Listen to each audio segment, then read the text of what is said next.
સંસ્કૃત ભારતી સૌરાષ્ટ્ર પ્રાંત દ્વારા મોરબી ખાતે પ્રથમ પ્રાંત સંમેલનનું આયોજન કરવામાં આવ્યું હતું। આ સંસ્કૃત ભારતી સંસ્થા સંસ્કૃત ભાષાને જનભાષા બનાવવા છેલ્લા 40 વર્ષથી ભારત તથા વિદેશોમાં સંસ્કૃત સંભાષણ આંદોલન ચલાવી રહી છે। ત્યારે મોરબીમાં સંમેલનની સાથે સાથે સંસ્કૃત ગ્રંથ, જીવન જરૂરિયાતની ચીજવસ્તુઓના સંસ્કૃત નામો સહિતના પ્રદર્શન યોજવામાં આવ્યા હતા। સંસ્કૃત ક્ષેત્રમાં ફેલાયેલી ઉદાસીનતાને દૂર કરી નવચૈતન્યતાનો સંચાર કરવા માટે આ વર્ષે સંસ્કૃત ભારતી સમગ્ર ભારતમાં સંસ્કૃત કાર્યકર્તાઓનું વિશાળ સંમેલનો યોજાઈ રહ્યા છે। ત્યારે મોરબીમાં પણ દ્વિદિવસીય કાર્યક્રમ શરૂ થઈ ચૂક્યો છે, જેમાં 400થી વધુ સમર્પિત કાર્યકર્તાઓ જોડાયા છે। मम नाम किशोरः, अहम संस्कृत भारत्या मोरबी जनपद संयोजक अस्मि। संस्कृत भारती एक संस्कृत भाषाना प्रसार प्रचार माटे एक आंदोलनનું કામ કરી રહી છે।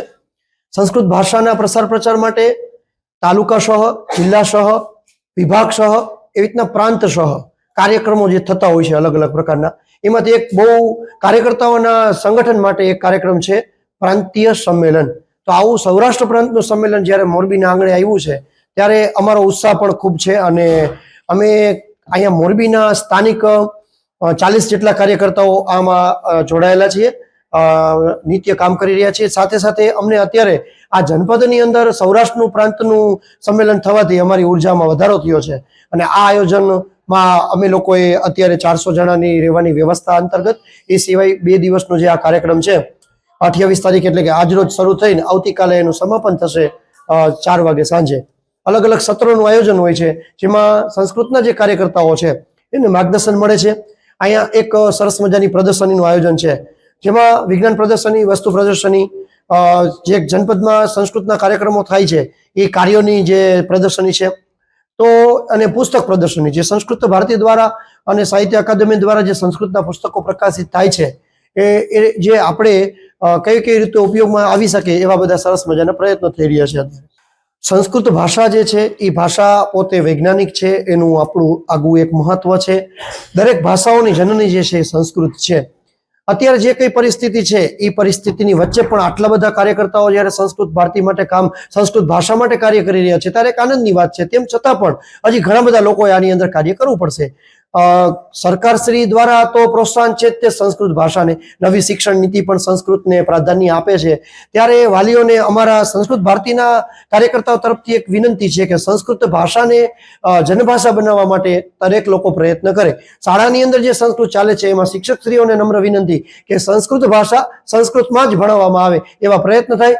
જ્યાં જ્યાં જગ્યાએ વિદ્યાર્થીઓ સંસ્કૃત શીખવાનો પ્રયત્ન કરતા હોય એને આપણે બધા સૌ મળીને પ્રોત્સાહન આપીએ। સંસ્કૃત ભાષા જે જગ્યાએ બોલાતી હશે, ત્યાં શીખાતી હશે, ત્યાંનો જે આભા મંડળ છે એ પણ એક સરસ મજાનું હકારાત્મક બનશે અને બીજા બધા વિષયોમાં પણ ફાયદો થશે। વિશ્વનો કોઈ પણ એકે વિષય એવો નથી કે જેના માટે સંસ્કૃત ભાષામાં લખાયેલું ન હોય, એટલે સંસ્કૃત ભાષા છે એ બીજા વિષયોને ભણવા માટે પણ એટલું જ ઉપયોગી સાબિત થવાનું છે। मम नाम पंकज त्रिवेदी, अहम संस्कृत भारत्याः सौराष्ट्र प्रांत मंत्री अस्मि। मोरबी जनपदनी अंदर आ अमारू द्वितीय सम्मेलन छे।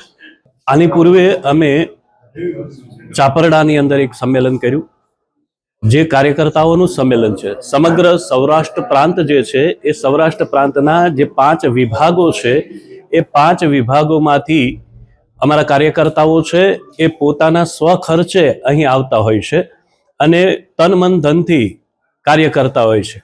આ જે કાર્યકર્તાઓ છે એમાંના ઘણા કાર્યકર્તાઓ એવા પણ છે કે જે શિક્ષક છે, પ્રોફેસર છે, કુલપતિ છે, આ બધા છે એ ડીએલની ચિંતા નથી કરતા કે એવું કશું કર્યા વિના અહીંયા તમે જોશો કે 400થી વધારે કાર્યકર્તાઓ છે, કાર્યકર્તાઓ અહીંયા ઉપસ્થિત થયા છે અને આ સંમેલનનો હેતુ, ઉદ્દેશ એકમાત્ર છે કે રાષ્ટ્રનું પુનઃનિર્માણ કરવું હોય તો મૂળ ભાષા સંસ્કૃત જે છે એને વિના શક્ય નથી અને એટલા માટે અમારો પ્રયાસ એ છે કે સર્વોના મુખે, પ્રત્યેક માણસના મુખમાં સંસ્કૃત ભાષા પ્રગટે અને એના દ્વારા એમનું જે આપણા માનનીય વડાપ્રધાન નરેન્દ્ર મોદીજી કહે છે એ પ્રમાણે કે એ પોતે આત્મબળ વધારી અને પોતાની રીતે આગળ વધશે તો રાષ્ટ્ર આગળ વધશે। દરેક સમાજનો વ્યક્તિ એક ડગલું ભરશે તો રાષ્ટ્ર કેટલા ડગલા આગળ વધશે। તો સંસ્કૃત દ્વારા જ આ શક્ય છે અને એટલા માટે અમે આ પ્રયાસ કરી રહ્યા છીએ। આ સમગ્ર કાર્યકર્તાઓ જે સમગ્ર સૌરાષ્ટ્ર પ્રાંતમાંથી આવ્યા છે